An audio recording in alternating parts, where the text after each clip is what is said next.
Tu as sûrement entendu dire de l'impact que les vidéos peuvent avoir pour un courtier immobilier.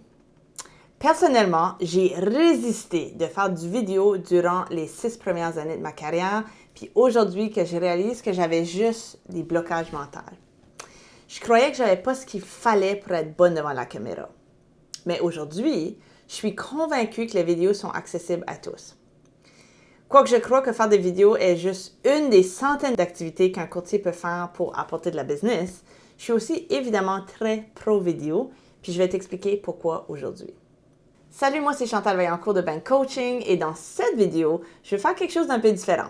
Je vais te montrer un mini extrait du module Marketing dans mon nouveau cours en ligne, puis je pense que ça va te convaincre à peut-être sortir ta caméra. Fait que bonne écoute. Si toi la vidéo te repousse, je t'encourage quand même à l'essayer. C'est très inconfortable au début, puis on est souvent très autocritique.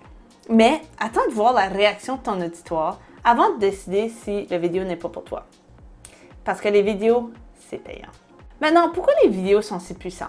De un, parce que les gens passent un temps honteux devant leurs appareils tous les jours à regarder que des vidéos. Donc les yeux sont là, tu as juste à te mettre devant. Puis numéro 2, parce que les vidéos montrent aux gens exactement qui tu es. S'ils écoutent ne serait-ce qu'une petite vidéo de toi, ils commencent à te connaître et décider s'ils t'aiment ou non. C'est là l'importance de l'authenticité. Et s'ils pensent qu'ils te connaissent, ils vont te faire confiance. Je vais t'expliquer ce que je veux dire. Si un client potentiel me contacte suite à plusieurs vidéos qu'ils ont vues de moi, ils ont vraiment l'impression de me connaître. Ils savent exactement comment je parle puis ce qui m'intéresse. Mes vidéos repoussent sûrement quelques personnes, mais ils attirent plusieurs personnes à moi aussi. Mes vidéos sont pistaches, pas vanille. De plus, je fais des sujets pertinents qui touchent les gens dans mon secteur à moi. Les vidéos ont le potentiel de te rendre très connu très vite. Tu te rappelles comment je voulais être la mairesse digitale de mon quartier? Une fois de temps en temps, on me reconnaît dans le quartier comme la courtière qui fait des vidéos. J'ai été reconnue par la caissière au IGA, des enfants à la piscine municipale, un ado dans un restaurant, sur la rue en marchant. C'est flatteur, mais surtout c'est la confirmation que la stratégie fonctionne. C'est ça qui compte. Je peux pas te dire à quel point le vidéo est rendu important dans le marketing d'un courtier immobilier de nos jours. Moi, j'en fais une tonne, puis je comprends pas pourquoi les autres courtiers n'en font pas autant ou pas du tout. Je sais que pour plusieurs, c'est une genre de gêne de se mettre devant l'écran, la peur d'avoir de l'air stupide ou juste pas savoir comment s'équiper.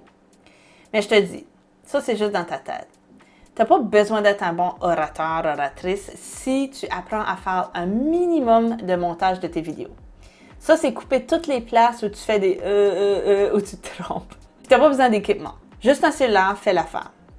Si tu savais combien d'erreurs que je fais en filmant juste ces modules ici, je bafouille, je m'en fâche, mais je fais-tu juste recommencer ma phrase quand je me trompe, puis là, je coupe le tout au montage. Tout ça pour que tu puisses apprendre avec un contenu qui est fluide et surtout concis. De plus, si tu décides de te lancer dans la vidéo, quitte à juste en faire un par mois, tu dois absolument ouvrir ta chaîne YouTube. C'est gratuit. YouTube appartient à Google. Donc, si tes vidéos sont pertinentes, tu vas tomber dans les recherches Google avec tes vidéos. Si quelqu'un cherche déménager à Boucherville, par exemple, sur Google ou YouTube, ton vidéo que tu auras faite 10 raisons de déménager à Boucherville sera hyper pertinent pour eux et pourra ensuite l'amener à t'appeler.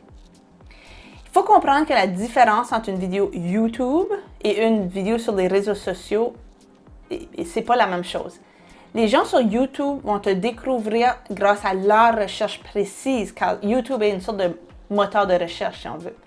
C'est différent que les réseaux sociaux. Les gens vont te découvrir par accident. Ils ne sont pas en train de rechercher ton sujet, mais si tu passes dans leur fil d'actualité et qu'ils te trouvent intéressant, tu auras possiblement un nouveau fan instantané qui va s'abonner à ta page et te suivre par la suite. Ce qui est vraiment le fun avec des vidéos, c'est qu'ils peuvent créer beaucoup de contenu par la suite. Tu peux écrire un texte, puis en faire un blog.